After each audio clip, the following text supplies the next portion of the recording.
Mint is the most polite healer in RPG history. She's always so soft spoken. Yeah, her nurse and resurrection spells are the only reason the party survives the final boss. Final boss? More like every battle. I'm always totally focused on keeping her HP at its absolute maximum. That is a smart move. Without her, the rest of the party would not last 5 minutes.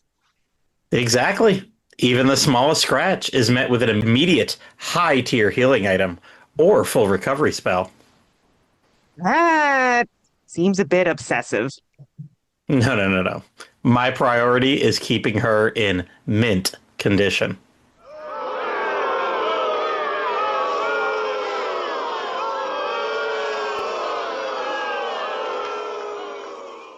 Darius has an annoying habit of teleporting to the other side of the screen right when a big attack is about to land. Oh, I know. It makes landing a high level spell or physical combo incredibly frustrating. He just laughs when the heroes swing the sword at empty air. Ugh. He's just very good at dousing the party's hope of a quick victory. Klaus is always worried about finding enough mana to keep his summons active during the long dungeon crawl. He has to manage his resources carefully, or he'll be left with just his physical attacks. He spends most of his time negotiating with beings from other dimensions. Seems to be in a very spirited line of work. Arch is the only party member who refuses to walk, choosing to hover on a broom instead. It gives her a significant advantage by keeping her out of the reach of the ground enemies. It must be exhausting to maintain that level of hovering for an entire 40-hour RPG. Well, she is clearly trying to reach new heights of magical power.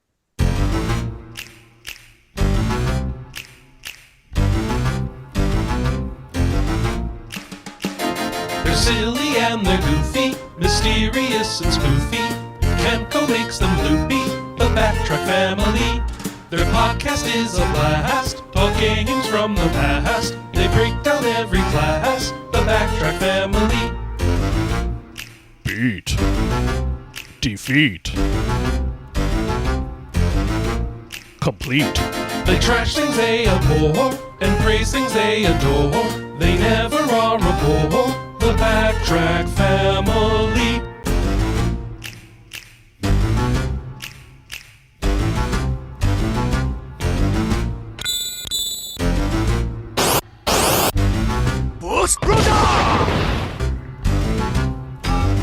Snake! Snake!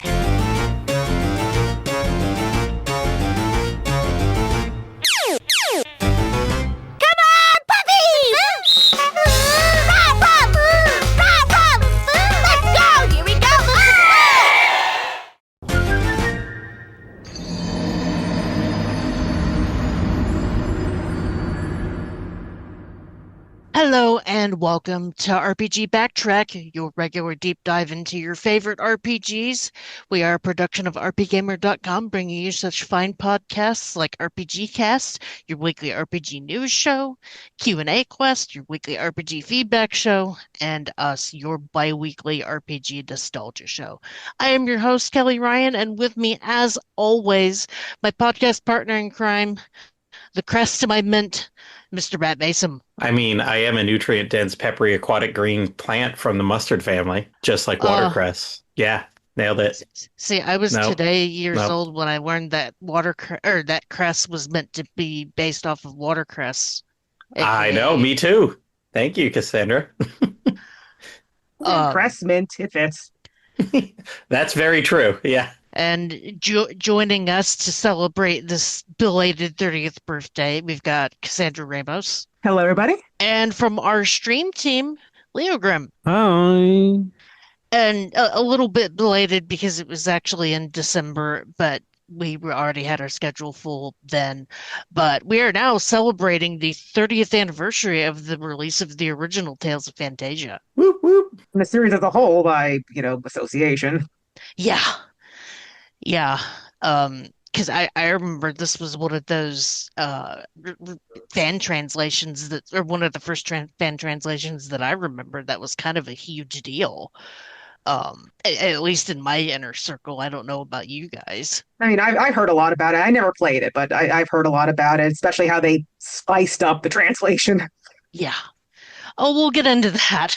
Mhm. Believe me.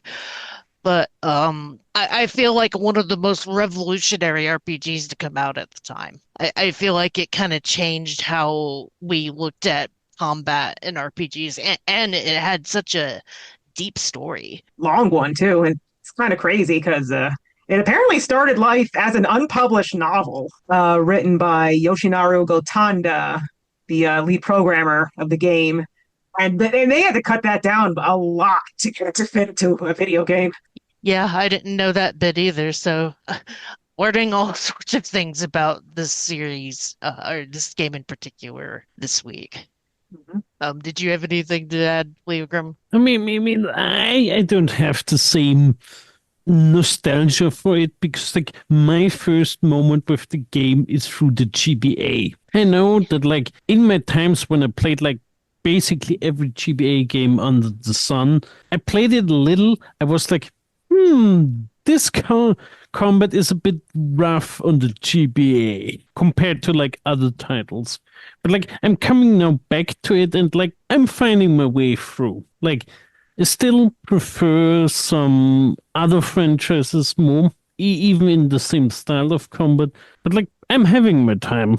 Yeah, unfortunately, the only version of this game that we got in the United States is a little bit rough because of the well, I don't know about the localization, but the game does not f function very well on the Game Boy Mhm. Advance. Yeah, the graphics and stuff are a bit. The sound is that weird, just like lagginess. The translation is kind of gets vilified a bit more than it needs to. It's dull. Let me get that. It is dull. I heard a rumor that maybe it was like the game was translated a long time ago, and it just because the game because but they never finished like developing it or only translated but didn't localize it.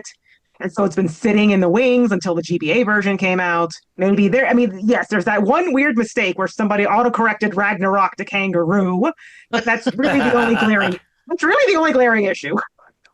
But w without this game, we wouldn't have our beloved Tales games that we know and love today. Mhm. So, why don't Apparently, we there was take? an English iOS port in 2014, but Oh, that's no right. longer available. Yeah, yeah. I'm told that that one sucked pretty bad too because of Yes, it that's what had I've read. bad monetization They because took it out the was. song and the skits, which, I mean, what the heck? Mm, well, I'll tell you what. Why don't we take a brief musical interlude, and when we come back, we will just get right in because there's so much to talk about with this game. Just doing cursory research yesterday, I was like, yeah, there was a lot more to this than I thought there was. So we'll dive right into it.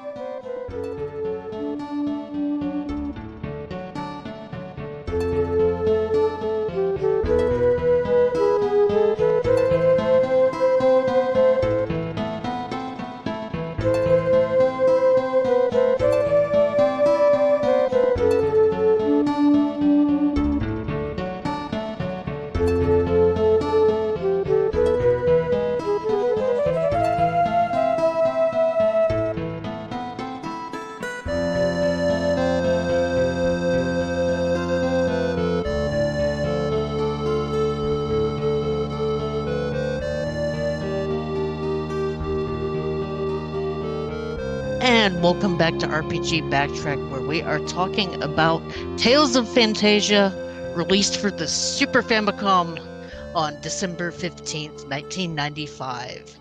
Hence the kind of month late birthday celebration, month and some Mhm. change. And then this game was kind of ported almost, I mean, not everywhere, but ported a lot of places. There was a PlayStation version released in 1998. The Game Boy Advance version that we know and love came out in 2003 in Japan and March 6, 2006 in the US.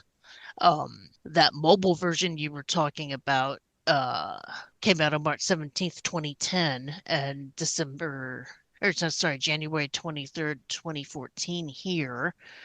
And then there was a PSP version that only came out in Japan on September 6th, 2006. Yeah, they got a full voice acting version too, apparently like about a year later. Of course, we never saw that either. Yeah, the PSP was not kind to the Tales series in the US, unfortunately. Hmm. Because we didn't get that version of Fantasia either, and that made me kind of sad. I actually had to import that from Europe. Wait, do you mean was it Eternia? Yeah, Eternia. Sorry, but so we pretty much all played the GBA version, and the version that I finished was the PlayStation version on my PSP via eBoot because the ISO and the translation was already patched when I downloaded it, so it was a lot easier to deal with. And I would actually recommend the PSP version for anybody wanting to play it nowadays, uh, especially if you have like a Steam Deck or a hacked Vita, just because that version seems to be the most accessible. But there's nothing wrong with the Super Nintendo one either. Yeah, I kind of wish this would get a newer port, just so at least certainly something I could play than the GBA, something official. I mean, I guess I should just bite the bullet and get around to one of the fan translations, but I don't know. Yeah, I just have a preference for official releases. I was bitching about this in our Discord tonight because, there's been kind of a trend of PS1 nostalgia for RPGs last year between the Suikoden 1 and 2 re-release, the Lunar re-release, and the Star Ocean games got a re-release. I'm not sure if I'm missing any off the top of my head, but I why? guess there's Final Fantasy Tactics. Yeah, Final Fantasy Tactics. Um, I just don't understand why Bamco has not gotten on board and wanted to put out what I called on the Discord a 2D Tales trio. Get that alliteration in there Hmm. for like the Switch and the PlayStation and all of that. Yeah, that'd be nice. They seem to be rather busy just porting or remastering easier games. See, I would think that the 2D ones would be, well, I guess if they lost their source code, not so much. Yeah, that happens a lot. Because we were talking about that pre-show too. But yeah, I am waiting with bated breath for them to do something like that because I love I to be honest, as much as I love the modern Tales games, the three 2D ones on the PlayStation respect and well, yeah, on the PlayStation respectively have always been my favorites. Yeah, so to get around to playing either of the like Eternia, Destiny. I mean, great and generally to play more Tales games. I think I own more than I've actually played. Hmm. That's understandable. But I mean, obviously part of the reason why we didn't get the Super Nintendo one was because in 1995 we were winding down uh the 16-bit era. But the game also had a special chip in it. What was it called? I wrote it down. High capacity 48 megabit chip to help with the voice acting because that was kind of a huge deal was having a song edit with the voice clips and the voice clips of the characters during battle. Yes, very impressive. Like the most voice I think I've seen in a like a say Super Famicom or SNES game before that would have been Sailor Moon Another Story. Hmm. That didn't have a vocal song in it either. Apparently it's not unheard of, but it is extremely rare. Yeah, f funnily enough, tr you talked about Tri-Ace breaking off from Tales of Phantasia, the Tales team. Hmm. Uh, the Star Ocean that came out was also had a special chip in it, but I can't remember if that was for the voice or the graphics or both. Yeah, because But there were internal conflicts at Wolf Team that made Tales of Fantasia, and then a bunch of them split off and found a Tri-Ace. yeah, and back then I always wondered why those two games kind of felt and played similar because I had no idea of that story when I was younger. Hmm. But pretty much made history with this game. the origin of the linear motion battle system, which having that in an action or having that in a Japanese RPG was kind of unheard of back then, having actions. Yeah, inspired by fighting games, and you can see you push the B button in any direction to use a bunch of skills and just using regular attacks. Although apparently the Super Famicom version has a battle system is slightly different. Where did I see that? It's like you have to choose between like a up close attack and a ranged attack. Hmm. And there's some Yes, other odd changes, like Chester, the archer, doesn't have any skills. So, and that's another odd. I mean, I guess it's because the series was still starting out in English, but I don't know about Destiny or Eternia, but in Symphonia they were called techs. Then they're called skills in Tales of Phantasia GBA, and then later they finally decided to settle on calling these special attacks arts. And it stayed that way. They could make up their mind for a while. and I don't know about you, but I personally liked spamming Demon Fang. I'm a big fan of Blade Storm. Just like Yeah, that one. I whenever I get it, I abuse the crap out of it too. I mean, you kind of have to because like certain enemies you want stun locked. Hmm.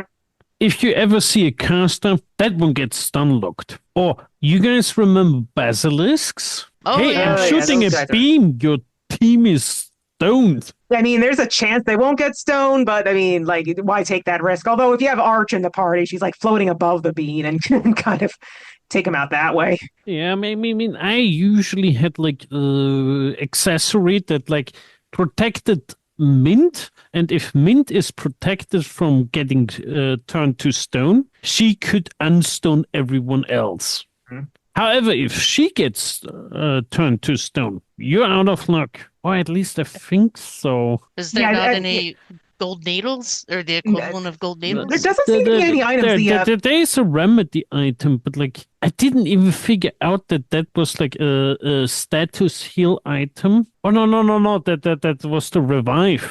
I think the revived tells you that like it heals paralyze, and it's like okay, I'm not paralyzed, but like it's a revive. Yeah, there's a panacea bottle item, but it does not cure stone, but it cures everything else. Poison, paralysis.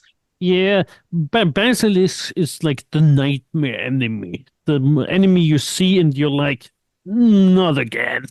And there's a one point in the game where you have to collect 5 of their scales in order to continue the story. Oh so yeah, that's oh fun. yeah, oh yeah, oh yeah. I remember that one. I think the next most frustrating is like when you have some really tanky enemies, and behind it some caster that casts really, really fast. And it's like, what do I do against that? Yep, that's always fun, especially like it was one of those movable golem enemies. Yeah, I think the most frustrating was like when you get the Pegasus, because like you can, and like that happens for me on stream.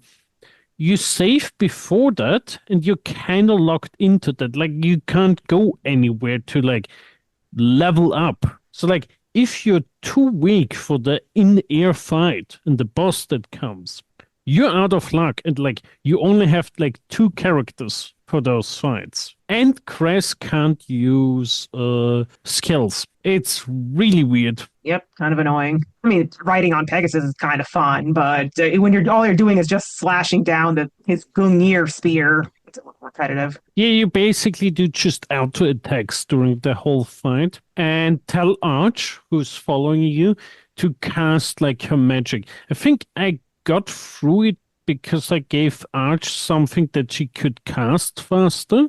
Because like else I wouldn't have gone through it. Yeah, what was that item? It's some pendant. Yeah, it's what do it's to equip? I only know like Yeah, the I mystic. had it Yeah, previously. Like Yeah, the mystic previously symbol. it was on Mint, so she doesn't take like half a day to cast a healing spell. The mystic symbol, that's what it's called. Quite an essential item in a Tales game. I keep using those. Hmm. And I always made a point to keep one of Ment's AoE heals, the one that spawns all the nurses. Yeah, nurse. Oh, I didn't. Nurse is That's what it was. MVP from Mint. I'm gonna have a hard time remembering a lot of the names of some of the stuff in this. Just an FYI, Oh because it's yeah, been so I long. replayed I replayed about 33 hours and then played through the ending to try to prepare myself for this, so it's a little fresher. Although a large part of the middle of the game is just based on what I can remember and what I can read up. I watched a recap video that recapped the whole story, and I couldn't. Well, one, I learned that it was a technical sequel to Tales of Symphonia. Symphonia being the prequel that since it came out later, but takes place in put it this way, I did not know that there was a Tales timeline. It's just these two. Well, again, it's these two games, and then you have Zestiria and Berseria that are also connected. And there are other smaller games that connect to. Obviously, you have the original Symphonia, you have Dawn of the New World, you have Phantasia. Following Phantasia is like a Naikiri Dungeon. And Hmm. then following that is another game called Summoner's Lineage. And I believe those are all the ones that connect. Those all take place on Acelia. Okay, gotcha. And I think there was an anime adaptation too. Yes, I've never watched it, but yes, and that was released. That was released in by Genion before they folded Hmm. in North America. Because the recap I was watching was pulling a lot of footage, especially the stuff with Douse from the anime adaptation. And kind of a complicated story for a 16-bit RPG Yeah, because there's a lot of time travel going on. hmm pretty. It's a long story too. Like like look, my last like complete file was over 80. It was basically 86 hours after beating. I mean, it all focuses on defeating Douse, but there is a lot going on in the story. Yeah, like D Douse is kind of a sympathetic villain because his whole goal is that he's trying to get a monoseed so that he can restore the mana tree in his world. And he's trying to destroy specific towns that are using monotech technology because that stuff is what's draining the mana tree. Yeah, there's quite a complicated history too, because according to the backstory, like it's kind of crazy how long the history of Australia is, especially if you Fantasia. But like 2,000 years before Fantasia, there was three great civilizations: Odin, Fenrir, and Thor. Two of them got in a war, invented Magitech, including the ever so powerful and ever so mana drainy mana cannon. Hmm.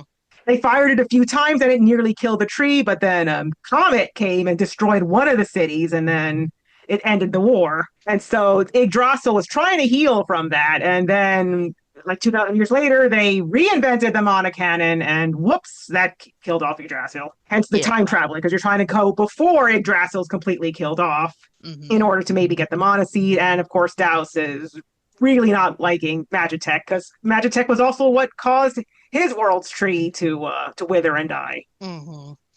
And some of the I'm gonna do the dumb Doctor Who thing and call a lot of the story timey-wimey Yeah, because of how much time travel comes into play.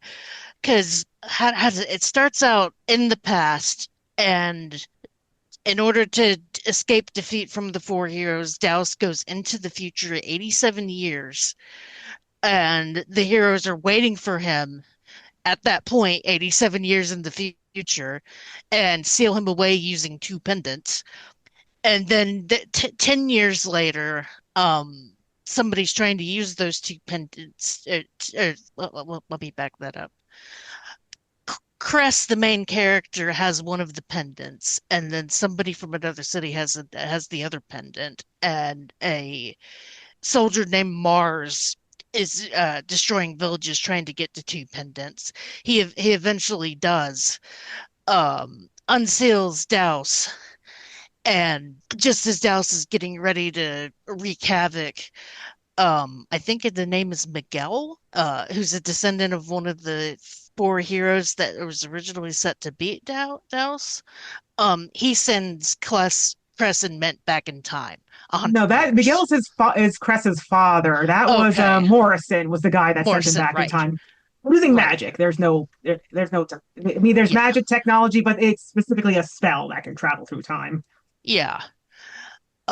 So then you're spending a decent chunk of the game trying to get back to the future, as it were. Present, because you can actually also visit 100 years in the future too. Yeah, yeah. I mean, the counterpoint. You spend a lot of time in game collecting summons like they're Pokemons. hmm Hmm. That too. Because like everyone is trying to stop Daos, Klaus is just trying to become the best Pokemon trainer. Well, because he's very interested in trying to find ways for humans to use magic. Because in the world in Esselia, only people with elven blood, either descended from an elf, or you can like literally get a blood transfusion apparently of elf blood to be able to use magic. And but with summoning is a little different because it gets a little confusing with Symphonia involved. But while you still need to have elven blood to be able to summon, at some point between Phantasia and Symphonia, an elf and a dwarf took these special rings you can get from the summon creatures and modified them to allow humans to make pacts. Like normal humans without any elf blood to make pacts with the summon spirits and can summon them. So he does that in order to, learn some form of magic, in this case summoning. I mean, Klaus is a good guy, but he's pretty devoted to like his research on spirits and magic. hmm And I love Klaus, by the way. I love Me, him me, me best. too. But like, it's hilarious. Like in the middle part of the game, you just do a couple dungeons just for the express purpose to collect more summons. Yeah, yeah. You And do like like the water dungeon, the fire dungeon, the mine with Maxwell, the mountain for the wind spirits, the mhm. tower for Luna. Yeah, and then there's some bonus ones like you get Azka, the light spirit, by going to one of those civilizations that was destroyed. You can literally make pacts with demons. But they're like, oh, and they're apparently not like super evil demons. They just go along with it, which opens up a plot hole because supposedly demons, like mana is poisonous to them, but Klaus offers them magic to feed on. So did something change, or most likely somebody goofed somewhere? Oh yeah, and there's gnome. Gnome was the most painful to get. Can we agree on that? Which one? Sorry. No. Gnome, Oh, the no. earth one. Yes, especially during the battle, because if you don't realize that if you go up close, he's like impossible to hit. You have to like attack him from a distance and order your other characters to do so. I mean that's like once you reached him. Yeah, Before that, you have to like get around all the basically invincible gnomes. they are not invincible to I mean, Tractor they're Beam, not invincible, but like there's very little you can do against them. and they're not really worth beating up anyway. They're like worth no, like virtually no experience. Unfortunately, it's been so long for me. I get the summons from all of the 2D games all confused of where and when you get them. Because I've played Eternia more than this one, to be honest. But anyway, at some point you face Douse in the past, and then he escapes to the future, and then you have to go to the lost city of Thor that's underwater to find time travel technology to go back to the future to face off Douse in the future. And an interesting little bit that I'm not sure if it was expressed in the game or not, but um, because the mana cannon fired twice, uh, Douse went insane at some point in time. But then in this timeline, the mana cannon only fired the one time, so it didn't kill the tree, and ergo didn't make Douse go crazy. Yeah, there's some weird like possibly split timeline, probably just a weird oversight. I mean, time traveling is confusing at the best of times. Yeah. And he doesn't recognize them either, which kind of confused me. Like, what do you mean you don't recognize them? Are you sure you're from the future or the past? But I guess the timeline was altered, and like the like Cress and the others unintentionally overwrote their descendants being the ones to defeat Douse, so that changed the timeline too. It's like I said, it's such a crazy advanced story to have in a 16-bit RPG of all things. If anything, it's kind of a miracle that they managed to cram all of that story into the game. Yeah, and crazier still that the story was longer. I mean, I guess it's easy if it was a novel to like allow like a prologue. At least there is like a side novel prequel that more or less retells that part of the original novel. But still, it would have been longer once upon a time. Yeah. Didn't the same thing happen to like Final Fantasy IV? I think like that was severely cut down. That I But don't anyway, know, but r really good character development and really good characterizations, like meeting Ar is it Arch or Arche? I just say Arch. I'm not. Maybe I can look up a pronunciation for Japanese. Let me see here. Because the video I Uh, was watching was saying Arche, but I always called her Arch too. Maybe it is Arch. Yeah, this looks like it'd be Ache Kurein. I guess it should be. Okay. I guess it should be Arche. Yeah. Okay, I've been saying it wrong in my head the whole time. I guess. It's okay. I do it all the time too, especially with older non-voiced games. Yeah, yeah. But It should be Arche. she's a half elf that shows up, Hmm. and ha elves are basically really racist against half elves. And when she shows back up in the elf village, they want to kill her outright. But then her mother saves her. Yeah, it's like is she? They kind of imply they might want to kill her too, but like you do see a scene at the very end that shows them reuniting just outside of Ymir Forest. So I don't know, maybe she just got locked up or something for a while. And her father had told her mother died, so he had lied to her because supposedly with all like the magic tech being invented, the elves decided to go into seclusion and disowned their half elf like children and other relatives. And it's just like, didn't you guys learn anything from 4,000 years ago? Yeah, I yeah, mean, at least the because humans have stopped being prejudiced against half elves at the very least, but the elves, nope. Although that seems to be something because the elves are also racist against humans too. hmm Like, I guess they would. I mean, they live 1,000 years, but you'd still think that'd be, kind of a different scale to them. hmm And then because she shows up so late in the game, I had completely forgotten about Suzu the Ninja Girl. Suzu is well, she's more of a secret character because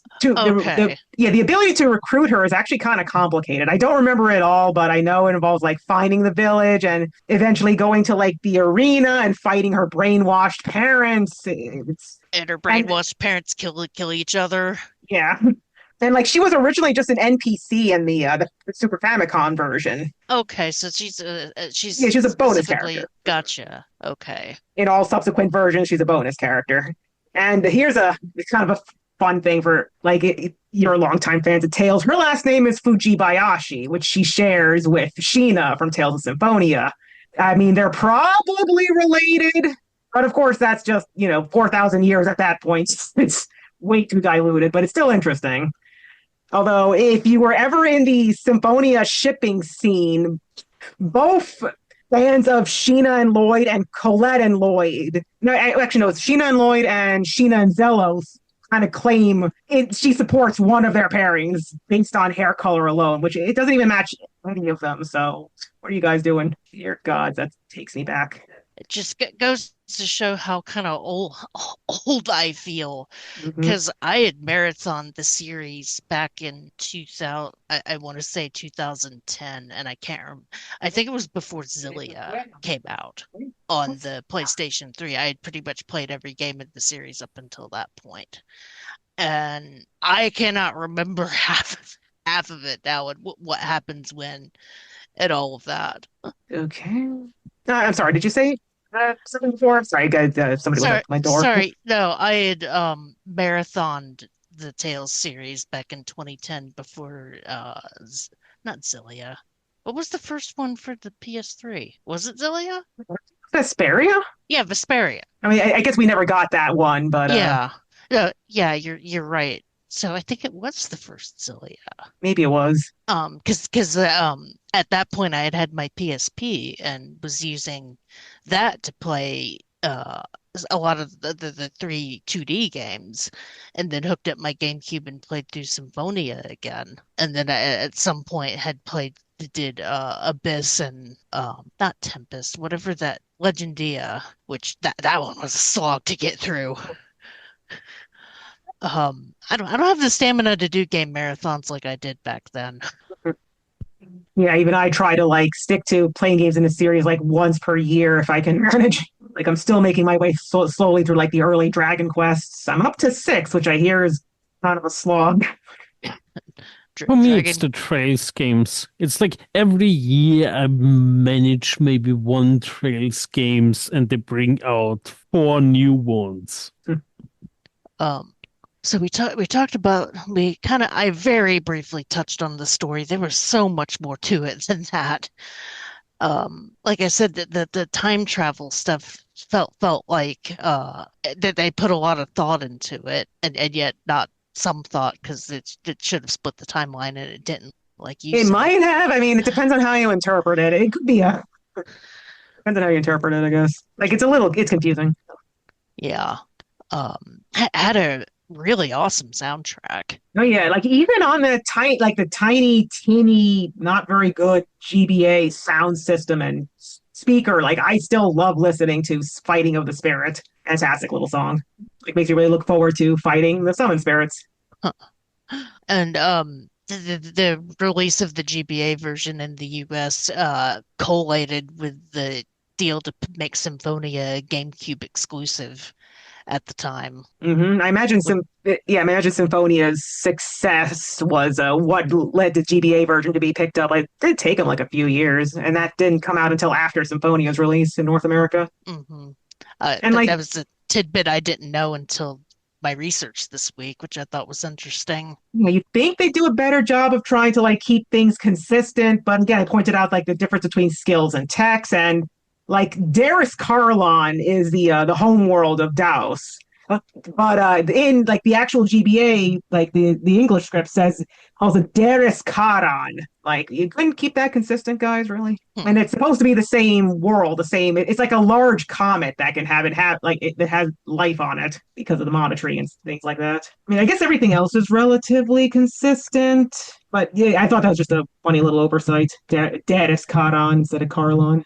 One of the interesting things I learned about Douse was because he kind of came from the sky and was warning the king of was it Odin?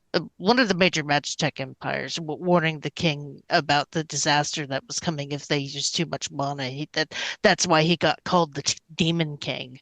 Hmm. And at that point, he was pretty much like, "Well, if you're gonna treat me like a demon, I'm gonna act like a demon to stop you." And that's when he summoned demons of all things Hmm. to try to Yeah, take out that city.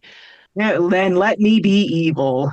Yeah. Although I think like either the novels or even the anime, like no, I think the games itself don't say too much about him trying to convince the kingdoms. It's the anime and like some of the side novels, or and even like I think Naikiri Dungeon that explains that Faust did try to like speak to the king and the leaders to prevent them from developing Magitech any further, and then they just disregarded him, and then wanted to use the Mana Cannon on him when he was like launching armies of monsters against the kingdom of Midgard. Yeah, that's the name of the nation, Midgards. Midgard, right? I wonder what it is about 1995 and time travel. Because, like, yeah, we talk how novel it is as a story, but, like, it's also the same year as Chrono Trigger. Like, something must have been in the air that year. I was gonna say I felt like all of our major good time travel movies, like Back to the Future and Bill and Ted, were in the 80s. So the I mean, 90s was for NES the RPG. last Back in the Future was, I think, 90.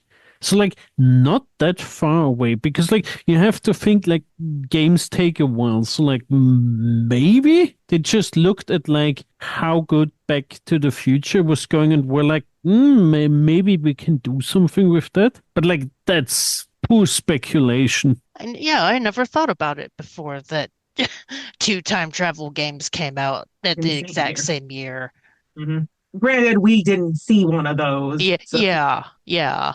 It honestly, I mean, it honestly makes me wonder how well this game would have done if it came out in the US at that time. I mean, you think, well, I don't know, they might have taken out the song entirely just to avoid paying licensing issues, and they were especially scared of having anything too foreign back then, so never mind leaving in Japanese. Yeah, and not to mention the game would, I feel like that game would have been like $100 with the Yeah, special that would have been, cartridge. yeah, with If the voice acting. Because that's also why we didn't get Star Ocean, because that one had a special cartridge too. Not to Yeah. mention it's 2D game or 2D games were kind of old hat in 1995, and people wanted nothing but 3D.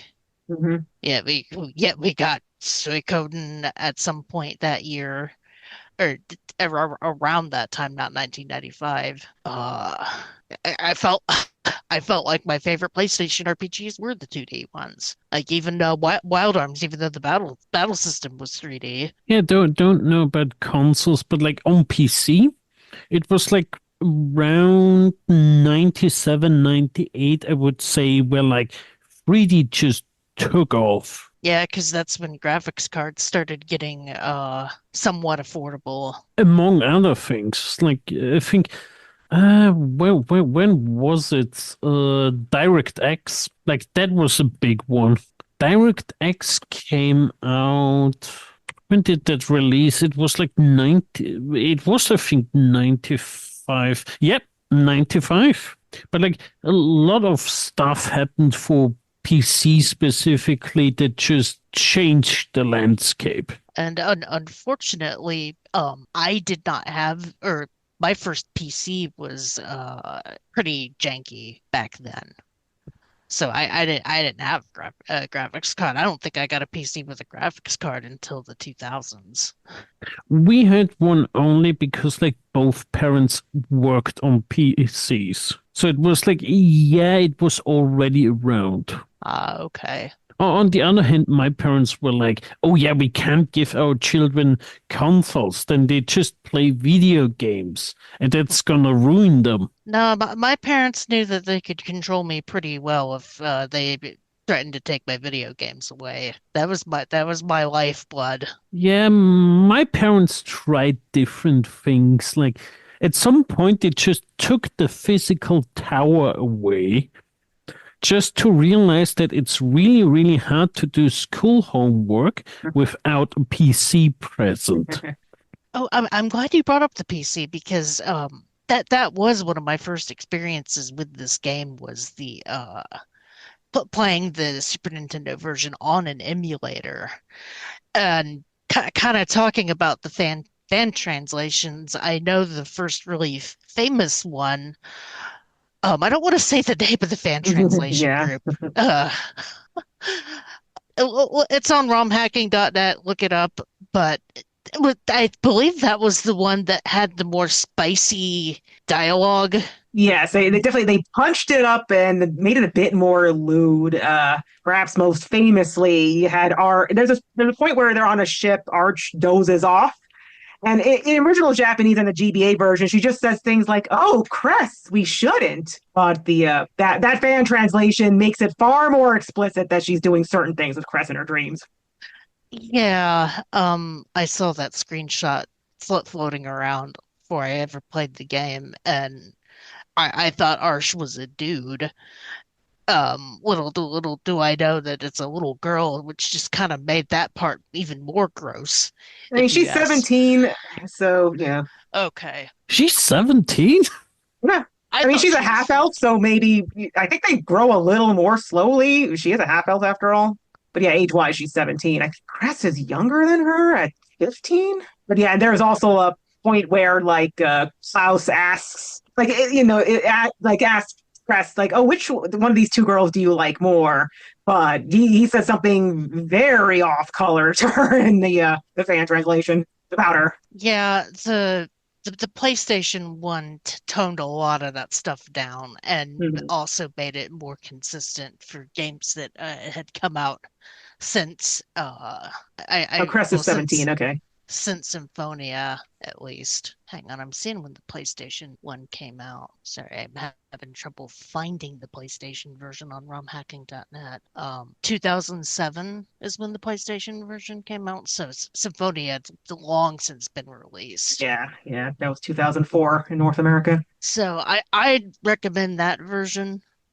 Um, if you really, really want a GBA version, they're like $50 on eBay because it was a late release, so they're not as easy to find. But let's be real. A lot of people played this was one of their first games that they've emulated. It was so ubiquitous back then. hmm Like I said, I'm just a weirdo that really insists on. I mean, I played a few fan translations, but I just feel weirdly reluctant to No, I don't blame play the you. official versions. Usually I'll play a fan translation when I'm just there's no other option. And that's what I loved about my PSP back in the day. It opened up a lot of, being able to put a Super Nintendo emulator on the thing opened up a lot of fan translation stuff for me. That was the first time I'd played Seiken Densetsu 3, because Which we now call Trials of Mana. yeah. Gosh, what other fan translations did I play on that thing? I think that and Tales of Phantasia was two of the main ones. A lot of them I started but didn't get very far. But I definitely think this game has left a legacy on the Japanese RPG as a whole. I can't. I'm hard pressed to think of non-Namco games that have an action battle system similar to this. I mean, the one I can think of, and I don't know if it really compares fairly, is Summer Night Swordcraft Story. Yeah, that one I definitely. Like every time we play Tales of Phantasia, the GBA version, I'm like, this is like Summer Night if you had like less control. Yeah, you're right. That one I remember. There was some weird one on the PSP called Miyama and Mar Chronicle. I think I'm the only person on this cast that had played that. Never even heard of it. Yeah, it was just some weird RPG. That's the only way I can describe it. Hmm. And ended on a cliffhanger. Never got any other game in the series. So that tells you how popular, in air quotes, that game was. So what you're saying, we need a special episode of the RPG Backtrack, weird games we played and no one ever heard of. In case that'd be Rondo of Swords. I mean, we have April Fool's Wait. joke coming. Oh, wait a minute. Sorry, what do you looking up something? There's a future episode I realize I think I candy on. If unless we have anything else to add, I think we're ready to go into the roundtable. Well, could I just say that the voice acting in the GBA English version is hilariously bad? See, I like a lot of my portable games. I only played that one mostly in mute, so I don't remember a lot of the music or a lot of the voices, unfortunately. Yeah, I mean it's because of like how bad the GBA sound system is, but like the characters end up sounding the same depending on their gender. And then you got the beginning part where Douse shouts, "What the heck is that?" I It's didn't pretty realize that bit was in English. Yeah, that bit's in English. Huh. Yeah, I think in Japanese he says it cannot be, but it's like that would have probably sounded a little more, fitting than what the heck is that? Maybe it's just me, but like I never thought like the GBA having bad sound. Maybe that's just because like I've played too much GBA and now I'm just not noticing the issues with GBA sound. The compression's just pretty terrible, and I think that's like I think it's apparently the Japanese like it sounds a little better in terms of like the sound quality itself. So something happened to the localization process. It's like games that I did like the music in, like Final Fantasy Tactics Advance. I remember it sounding okay, or the two Pokemon games too.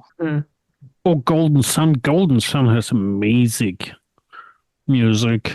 Totally not fangirling for a game I really, really like. Yeah, the GBA is probably one of my favorite systems of all time, just because of it came out at the perfect time. I was in college. I'd bring it with me every day to play in between classes. That's how I put 200 hours into Final Fantasy Tactics and 200 hours into Pokemon Fire Red. And it was yeah. also really light to hold. I think I had like both the Advance and the SP, and I think the heaviest thing on the Advance was the batteries you put in. Yeah, which aren't a problem for the SP. Yeah, and the SP was basically nothing. Mm-hmm. Though, funnily enough, I had my fat Nintendo DS by the time this came out. This game came out. So that game kind of stayed in my fat DS for a while. Like in early DS? Yeah, the original. Yeah, the gray one that's a bulky. Yeah. I mean, if I learned anything, my condolences, because like I've seen so many of the early DS just break. Because Okay, like they but yeah. needed a bit until they figured out like how to have like the monitors and the hinges not break. Oh yeah, my first DS, like the thing broke off. I think I used the bottom part as basically a large GBA for a while before throwing that away. Same, because that first year lineup of different games was not good. True. Me trying to play through Lunar Dragon Song, telling myself, "Oh, this game isn't that bad, right?" I mean, the weirdest thing about the DS was, I think, at the start they tried to use every feature that the DS had. And among those was like the blow sensor where you blow into the microphone thing. Oh Some yeah, games used that and it was like, why? I'll I guess I'll they just never felt the need. I'll never forget one called Magnetica that was like a Zuma clone. If you've ever played the PopCap game Zuma, and it having levels where you had to blow on the DS to clear fog to be able to see the level. And my parents looking at me like an idiot while I'm giving myself practically an asthma attack trying to blow on my DS to play this stupid game. Embarrassing. But that is what I liked about that. One thing I did like about that original Fat DS, though, was how nice it was to keep a Game Boy game in the Game Boy slot and a DS game in the DS slot and just be able to switch back and forth depending on your mood. And I can't remember. There was like one game where an RPG where you fled from combat by using the blow sensor. You had to like blow in to flee battles. Oh, It's on the tip of my tongue. I feel like it was still our Dragon Song, but I might be mistaken. Yeah, can't say recognize that. Yeah, I think we're ready for the round table unless we've got anything else we want to talk about. Nope. Namco, if you're listening to this, please give me an HD remake. That would make me the happiest camper so that Americans can finally play the superior, decent version of that game. Anyway, we're gonna have a brief musical interlude. When we come back, we'll get into it a little bit more.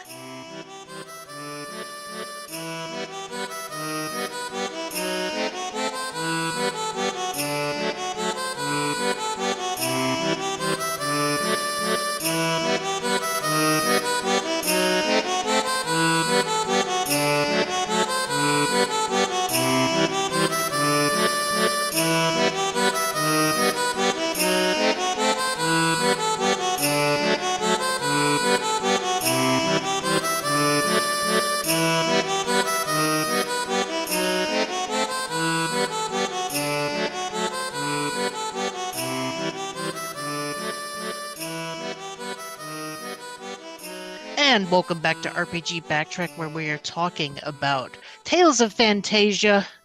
Now, we kind of already talked about the characters and our favorite moments and stuff like that. It's kind of a straightforward game, so I'm just gonna go straight into our memories because I do remember what I was doing when I played the GBA version.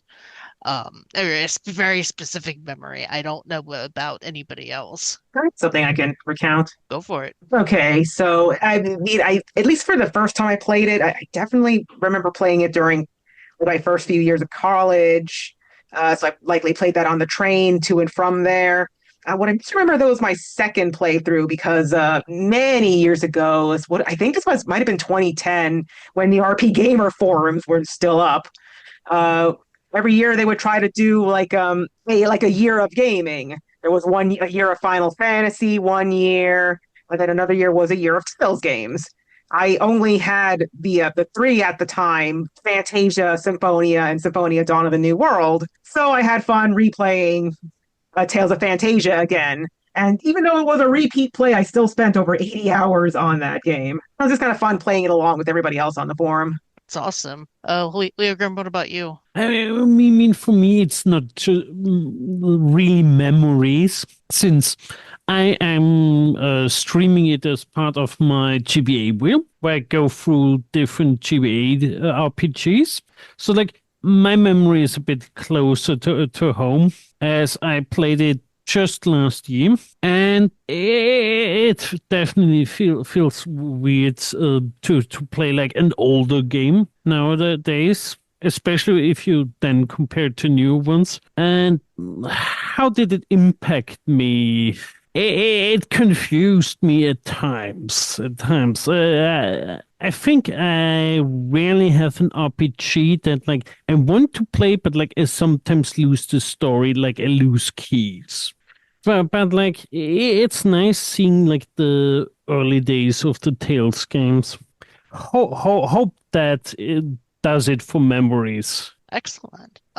So I remember very distinctly having to take my poor mother to the not the emergency room, but the minor emergency room, the one that you guys know what I'm talking about? Like at urgent care? Yeah, urgent care. Because she had fell on the stairs and broke her ankle. And this was when I carried my DS with me at all times. And it's like, oh, okay, well, let me get you into the waiting room, or get you in, and they got her into a room, and they had to make me wait in the waiting room. And I had my DS with me, and I had Tales of Phantasia in there, but I was stuck in a dungeon, and I had no idea where to go in this dungeon. And the DS game that I had was Tao's Adventure, if anybody remembers that game. It was a roguelike spiritual sequel to Azure Dreams on the PS1, but it was only controllable via the DS stylus. So I've got one game that I can't make any progress in, and another game that absolutely sucks on my DS. And I am stuck in this waiting room for what felt like forever. I never felt more bored in my entire life. And then at one point, I had to go. It had been like 2 hours, and I had not heard anything from anybody. And I go and like, hey, can I go back and see my mom, make sure that she's doing okay? And I go, and she's in the little office, or in the little exam room, crying because she is in so much pain. And I go back out, and I'm like, hey, did anybody check on her to make sure that she was okay? She's in so much pain that she's crying. Basically kind of having to read the nurses the riot act because they had forgotten about my poor mother, who is hurting because of a broken ankle. And I always associate that memory with Tales of Phantasia, because it's like I need something to do, but I am so stuck in this dungeon. I have nowhere to go. And smartphones haven't been invented yet, so I can't look up where I need to go. It was miserable. So yeah, I don't know how amusing that memory is or not, but it's amusing to me. And I do believe that is a show. Oh, we're I celebrating. Oh, mean, if you want, I still have a wildcard question. okay. Favorite summon? Ugh. Ooh. Can you even remember them? I want to say Volt because I like Volt's design. Then I go with Luna, just for like how she appears in the GBA version. Because like in the GBA version, she comes down on her moon, and then you have like a neon sign that spells her name. Oh, And I right. find that so hilarious. I always found it kind of interesting and weird that the summons in this game and Secret of Mana shared a lot of DNA. Like, wasn't a lot of the names of the Secret of Mana characters almost the exact same names? Never played Secret of Mana, but Sword of Mana is basically the same, and Andin is definitely the same. I think Ifrit is also. Gnome also exists. There was a Luna. Luna exists. Uh, There's no sh Maxwell. Yeah. I haven't seen a Maxwell in Mana. I think there was a shade in both of them. Yes, can remember that one. There was not a vault, Yeah, there wasn't a Volt, but there unfortunately. was like a lot of overlap, and I think it's just because like a lot of the summons and such usually get taken from the same mythology. If I Hmm. had to guess. Yeah, I don't remember what mythology specifically, like Undine and Sylph come. Well, Sylph I think is Celtic. Uh, Undine, I'm not sure. I don't know. Undine is Germanic, I'm tempted to say. Yeah, I'm sure that there's a YouTube video out E- there somewhere that goes in Even depth if I about. would assume that, like, the German mythology just stole it from the Greek mythologies and nymphs. Yeah, because a lot of mythologies do kind of steal from each other, so not surprised. But yeah, I do believe that's a show. And apparently we're celebrating all sorts of birthdays because next show we're talking about Zelda's 40 Legend of Zelda's 40th anniversary. I am 43. I am only 3 years older than Zelda. I feel old. I don't know if anybody else agrees. I'm 35. I also feel old. Oh, I'm older than you, and my knees tell me every day. Kel. Yeah, I forgot that you were a couple of years older at Yep. least. So, but that's gonna be an interesting potluck episode because I think each of us are picking one Zelda game to talk about, or we're gonna do sort of a roundtable episode all around the board. Put it this way, it's gonna be a little bit of an experiment just to kind of shake up the show a little bit, give us some more stuff to talk about. But I'm looking forward to it. We can even call back to our Zelda Where to Start article that came out recently. Well, that's true. I think that'll be fun. So that being said, thank you, Cassandra and Leo Grimm, for hanging out with us tonight. Always a pleasure. Always a pleasure. And thank you, Matt, who I could not do this show without. No problem. And thank you, listener. Tune in a pair of weeks where we're going to talk about the Legend of Zelda series as a whole. Have a great rest of your week, and we'll talk to you later.